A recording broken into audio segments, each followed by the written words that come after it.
Estão me ouvindo bem, pessoal? Estão olhando o slide?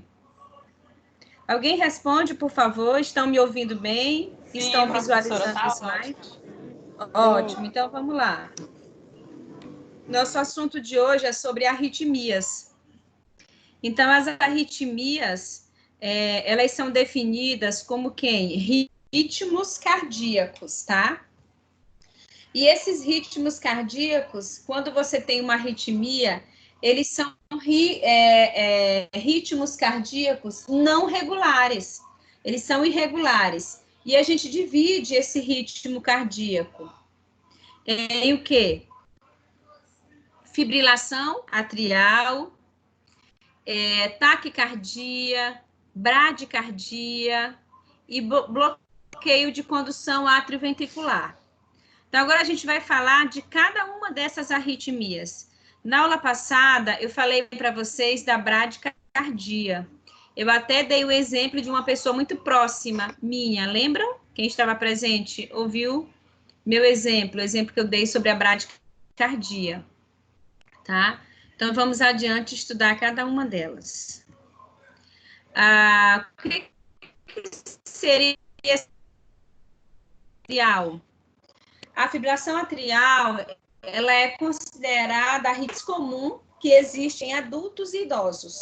É a prevalência ela está aumentada em todo o mundo à medida que a população está envelhecendo.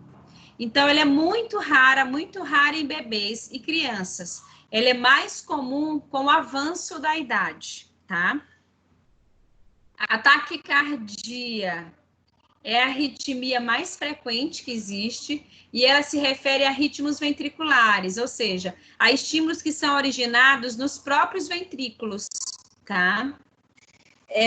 A taquicardia, ela pode acontecer quando nós estamos nervosos, você vai fazer algo que é muito importante para você, então você tem aquela taquicardia, o coração ele acelera, dispara, ou então quando nós estamos apaixonados, quando você está apaixonado, que de longe vem aquela pessoa que você quer ver muito, e aí você tem uma taquicardia, tá? O coração ele acelera, a sensação de que vai sair pela boca.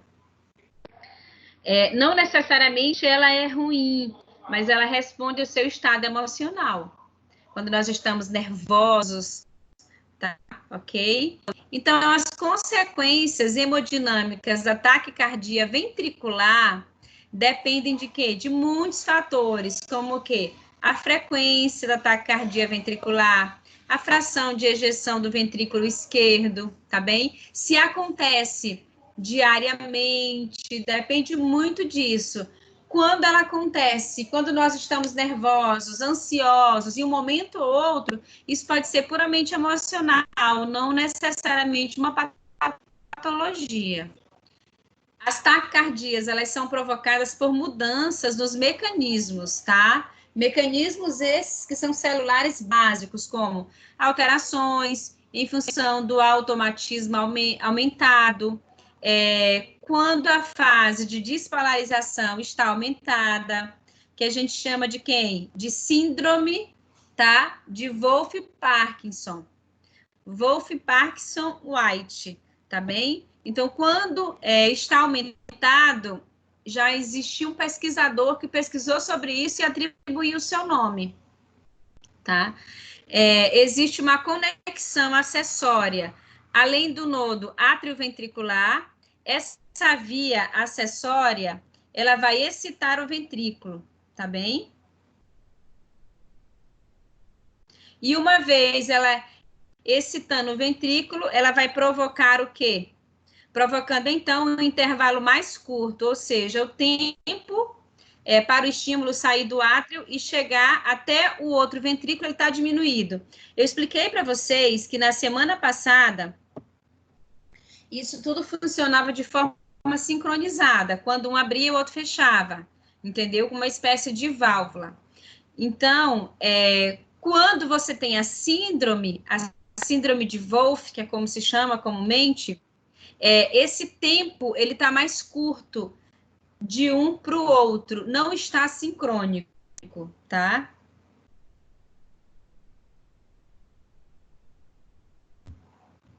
Então, vamos só admitir quem precisa entrar.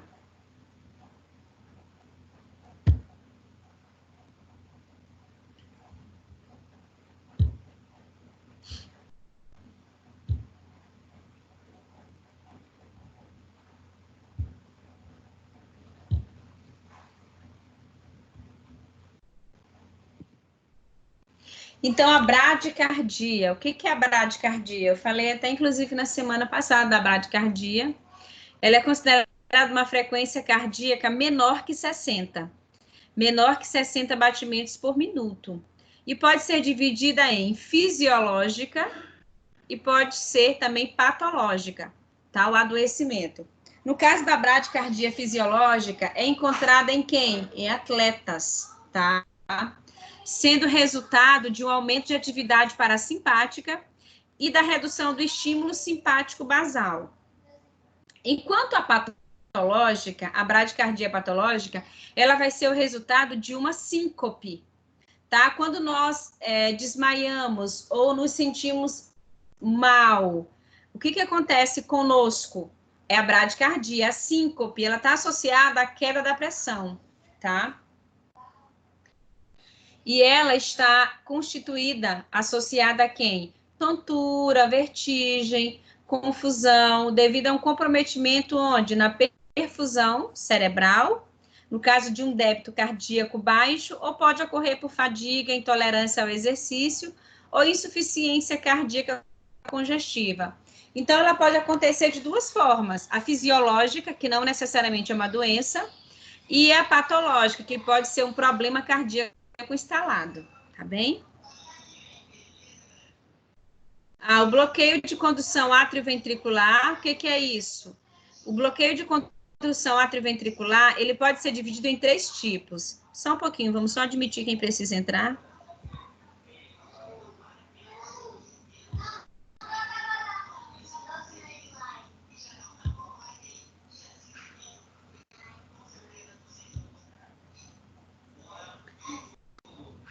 Só um pouquinho. O bloqueio de condução atrioventricular, quer dizer, do átrio para o ventrículo, ele pode ser dividido em 3 tipos. Bloqueio atrioventricular do 1º grau, do 2º grau e do 3º grau. Quando acontece o bloqueio atrioventricular do 1º grau? É quando o tempo de condução do estímulo está maior que o normal. Ou seja, o intervalo é maior que o normal, mas se ainda todos os batimentos atriais, eles são conduzidos para o ventrículo. No bloqueio atrioventricular de 2º grau, alguns impulsos passam do átrio para o ventrículo, enquanto outros impulsos não passam por esse processo, ocorrendo, portanto, estímulos que são conduzidos dos átrios para os ventrículos, enquanto outros não, tá? E o que seria o de 3º grau? É quando ocorre uma completa dissociação entre o átrio e o ventrículo, não estão harmônicos, sincronizados, de forma que essas câmaras funcionais independentes, ou seja, não existe mais nenhum estímulo que é produzido do átrio para o ventrículo. E esse tipo de bloqueio, ele pode ser congênito ou pode ser adquirido. O congênito é quando a criança nasce com esse já bloqueio, tá? Entre átrio e ventrículo, ou seja, dissociação. E pode ser adquirido ao longo da vida também, por uma patologia. Existem muitos fatores que podem predispor à fibrilação atrial. Que fatores podem ser esses? As anormalidades estruturais, as funções sistólica ou diastólica, a insuficiência cardíaca congestiva, a hipertensão arterial, diabetes, infarto do miocárdio. Existem ainda outras condições que podem estar associadas ao aumento dessa prevalência, como ingestão crônica de álcool, hiper ou hipotireoidismo, que são as alterações hormonais, e alterações no tônus simpático e vagal. Então, assim, esses comprometimentos cardíacos, Eles podem vir ao longo das nossas vidas ou eles podem ser fundo de uma doença que já existe, tá? E aí só compromete mais ainda. É como se você tivesse uma doença de base e ela aos poucos fosse comprometendo a sua parte cardíaca, tá bem? Só um pouquinho, vamos admitir quem precisa entrar.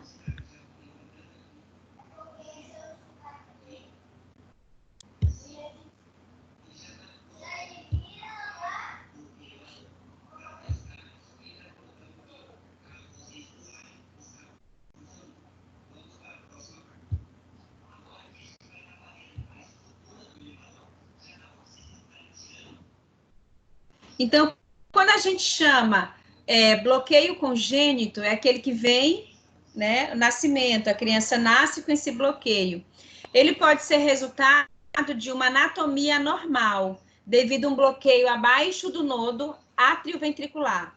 E já as causas adquiridas, elas podem ser em função de quê? Do efeito do uso de quem? Drogas, tá? Pode ser também por fibrose, e pode ser também pela degeneração relacionada com a idade, tá? O processo natural do envelhecimento. Pode estar ligado também à isquemia e também a infartos, tá bem? Esse bloqueio, ele pode existir de duas formas, ou congênito, você nasce, tá? Ou pode ser adquirido pelo fator idade, por doenças pré-existentes, que aparecem ao longo das nossas vidas, por isquemia e etc. Pessoal, tudo bem até aqui? Essa parte cardíaca, tudo bem? A gente pode avançar? Sim, professora. Eu vou só mostrar um videozinho bem curtinho, só para fechar com chave de ouro isso que a gente falou, tá? Só um pouquinho.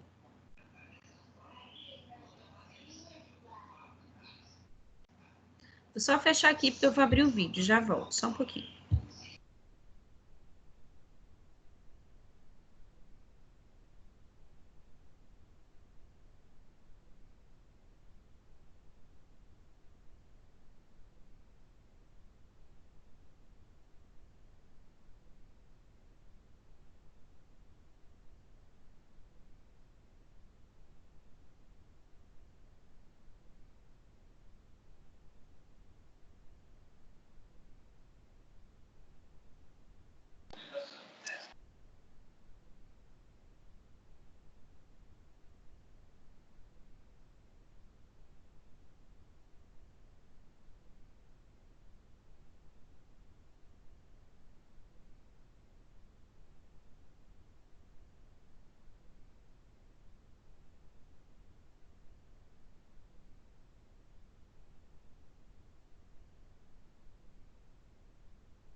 Só admitir quem precisa entrar e vamos lá.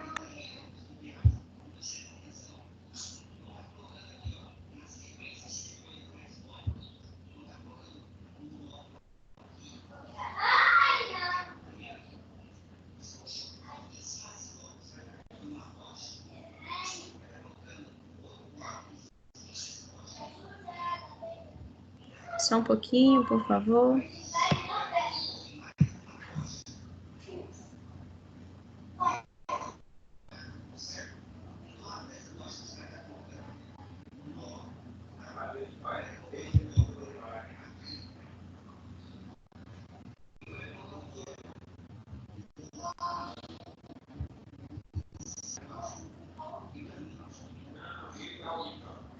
Só um pouquinho, por favor.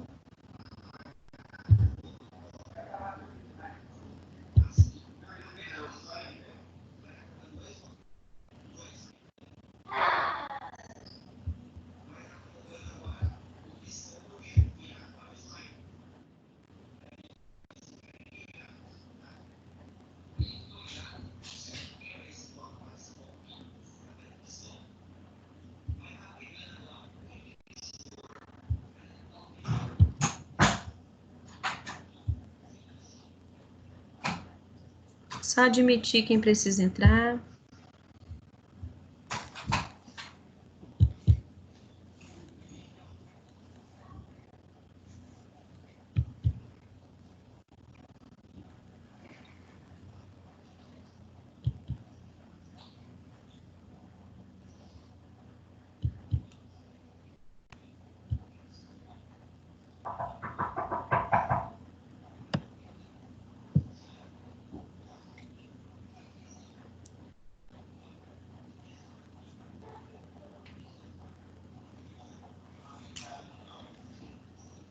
Só um pouquinho, pessoal. Vou só fechar aqui, mas já volto, tá? Tô tendo um probleminha bem aqui, mas já volto, só um pouquinho. Só para abrir aqui o vídeo.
Pessoal, tá aparecendo um vídeo para vocês aí, tá?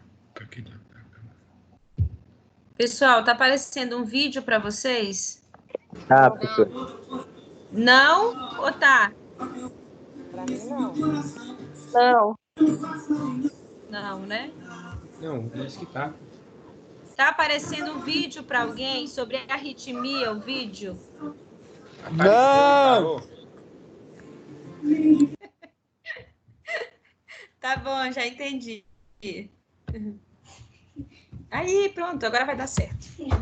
Tem que abrir lá a câmera. Deu certo! Apareceu! Apareceu, certo! Tá bom, vamos lá. Apareceu. Tá joia.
Professora?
Professora, Deixa o vídeo acabar, tá, gente?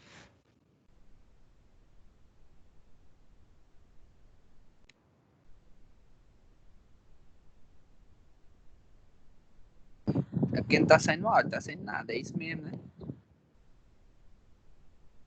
O que que foi, pessoal? É porque o vídeo tá sem áudio, sem nada. Eu quero saber se é isso mesmo, porque eu mesmo não tô ouvindo nada. O vídeo tá sem áudio? O vídeo tá sem áudio, é isso? Pra mim, Isso, sim, professora, tá sem áudio. Graças a vocês que estão assistindo. Tem gente que não conhece, a gente tá caindo. Não, ele tem áudio, o vídeo. Ele é com áudio. Deixa eu mexer aqui. então tem que botar, professor. Vai dar certo, professor. Muita calma nessa hora. Quarentena aí. Continua sem áudio? Sim. Continua sem áudio, Vinícius? Sim, sim. Ah, então vou desistir de passar ele. Vamos lá, vamos adiante, vamos para a aula. Era só para reforçar o que a gente havia dito das arritmias bradicardia, que é ponto a ponto negativo, taquicardia, que é quando acelera, tá? E as outras que são apatológicas, porque existe a fisiológica e a patológica, tá? Não, você se preocupa não. Vamos adiante com o nosso conteúdo. Só admitir quem precisa entrar. Oi, Andressa. mesmo sem áudio, mas ficou legal. A gente conseguiu. Oi, né? Uhum. Pois é. Que pena. Para mim, o áudio sai aqui normalmente. Mas vamos lá, deixa eu só abrir aqui novamente o slide para a gente dar continuidade.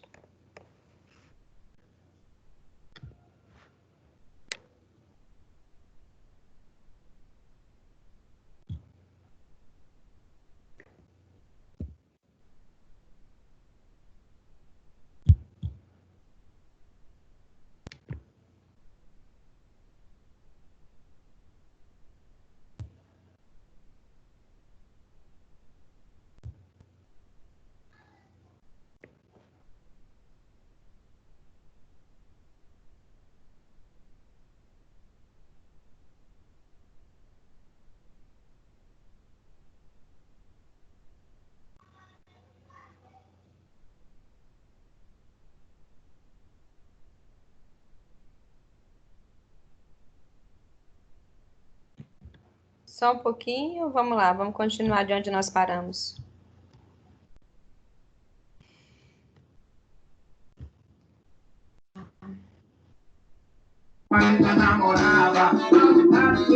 Será possível?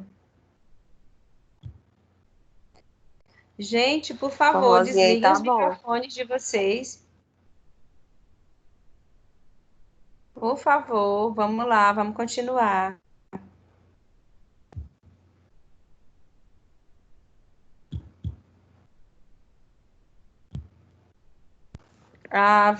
Já vamos entrar um pouquinho na seção 4.2, tá?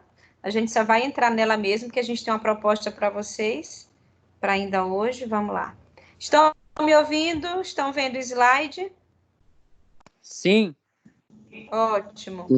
Então, vamos falar um pouquinho dessa estrutura que compõe o sistema respiratório, né? Essa estrutura, ela é composta pelos elementos que favorecem a coordenação pneumofonoarticulatória. Então, a gente tem uma anatomia, uma fisiologia dentro do sistema respiratório, e aí nós temos que órgãos ali dentro. Quais são as estruturas que compõem esse trato respiratório? Nariz, faringe, laringe, traqueia, brônquios, bronquíolos, alvéolos, pulmões e pleura, tá? E esse sistema respiratório, você ganha ele no seu desenvolvimento embrionário, tá bem? Você nasce com ele.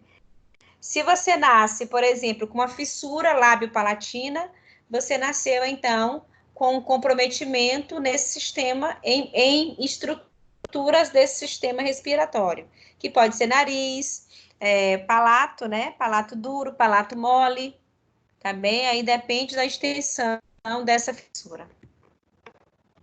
Nariz, ele é dividido em duas partes, externas e interna. A parte externa consiste em quem? Um arcabouço de sustentação para quem? Ossos e cartilagens e alina, coberto por músculo e pele e revestido por uma túnica mucosa.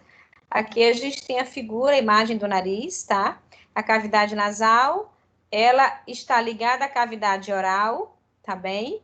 Um pouquinho mais aqui atrás a gente tem a faringe, tá? Descendo laringe, traqueia, brônquios, os pulmões, e aqui nos brônquios a gente tem os bronquíolos, que são os brônquios menores. Os brônquios menores ficam aqui, próximo dos brônquios maiores, tá? Então, algumas pessoas podem desenvolver patologias no nariz, tá? Que é adenoide, muito comum em crianças que desenvolvem hipertrofia de adenoide. O que favorece a hipertrofia de adenoide?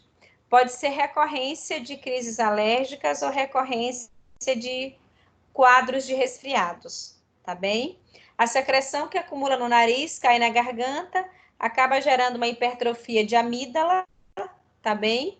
E aí começa a ter recorrência de amidalite e chega um momento que você precisa retirar essa amígdala e essa adenoide, porque você fica impossibilitado de respirar bem, tá bem? É por isso que criança, quando faz cirurgia, geralmente é de adenoamidalectomia, que é a retirada das adenoides e também a extração das amígdalas. Que uma das funções da amígdala é defender o nosso organismo contra a invasão de micro-organismos, né? Defender, função de defesa. Mas quando ele não está fazendo isso, não está, de fato, efetivo esse trabalho, é quando nós entramos num quadro de amidalite, tá bem? Em processos inflamatórios nessas mucosas.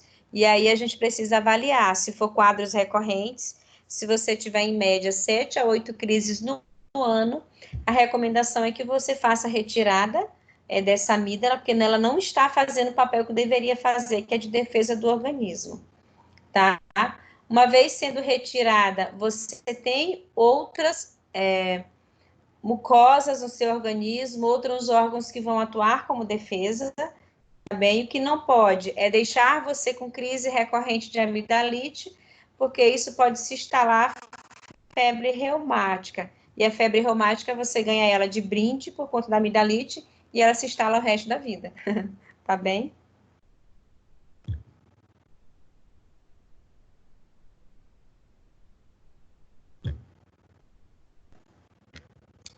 Então, vamos lá.